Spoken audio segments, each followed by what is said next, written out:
ডিমের বড়া করতে গেলে মাখানোর জন্য কিন্তু ময়দা, চালের গুঁড়ো, সব থেকে ভালো হয় মুড়ি। তো মুড়ি গুঁড়ো দিয়ে মাছের ডিমের বড়া বানাবে, দেখবে খুব সুন্দর খেতে।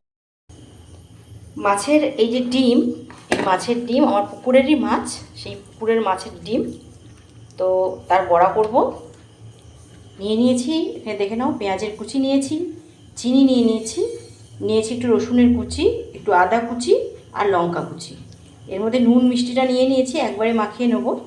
আর সবসময় মনে রাখতে হবে মাখানোর সময় জল দেওয়া যাবে না। ভালো করে পেঁয়াজটা দিয়ে আগে চটকে নেব। চটকে নিলে পেঁয়াজ থেকে যে জল বেরোবে তাতেই কিন্তু সুন্দর করে মাখা হয়ে যাবে। তো আর একটু নিই, বেশি নিলাম না কেন, প্রথমে কম নিলাম, তো এইটা লাগবে। পুরো ডিমটা মাখাবো। মাখানোর পর এইটার মধ্যে গুঁড়ো মুড়িটা আমি অ্যাড করে দেবো। ভাজতে চলে এসেছি, দেখো একটুও জল দিইনি, সেই পেঁয়াজের সঙ্গে হয়ে গেছে। ওই বাটনাটা একটু দিয়ে দিয়েছিলাম। অলরেডি আমার তেল ভালোই গরম হয়ে গেছে। এবারে আমি ছোট্ট ছোট্ট করেই দেবো, বেশি খুব বড় একটু দেবো না।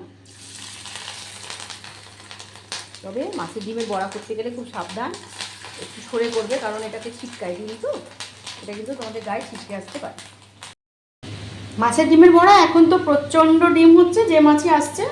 তো এইভাবে আমি মুড়ির গুঁড়ো দিয়েই ডিমের বড়াগুলো ভাজি। তো কীরকম করেছি পুরোটা মুখরোচক চ্যানেলে প্রিপারেশানটা দিয়ে দেবো, যদি দেখতে চাও তাহলে কিন্তু দেখতে পারো।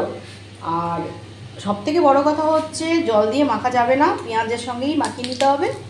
আর খুব ছোট্ট ছোট্ট করে পাতলা পাতলা করে দিতে হয়। এক এক জায়গায় দেখেছি তো সেই ডিমের বড়া ধ্যাবড়া ধ্যাবড়া ডিমের বড়া হয়, খেতে এত বাজে লাগে কি বলবো। সে যেন মানে ভেতরটা কাঁচা, তা করলে কিন্তু চলবে না। খুব ছোট্ট ছোট্ট করে পাতলা পাতলা করে, মানে অল্প অল্প করে ডিম দিয়ে পেঁয়াজটা বেশি দিয়ে মানে তৈরি করতে হবে ব্যাটারটা। যদি পেঁয়াজ কম হয় আর ডিম বেশি হয়ে যায়, সে বড্ড বাজে। সে হবে সেটা যদি তুমি টক টক করো, ডিমের টক যেটা হয়, তখন মানে তখন তো পেঁয়াজ টেয়াজ থাকবে না, সেটা মোটামোটা করে খাওয়া যায়। কিন্তু এরকম ভাজা করতে গেলে কিন্তু বেশি পেঁয়াজ, ডিম কম,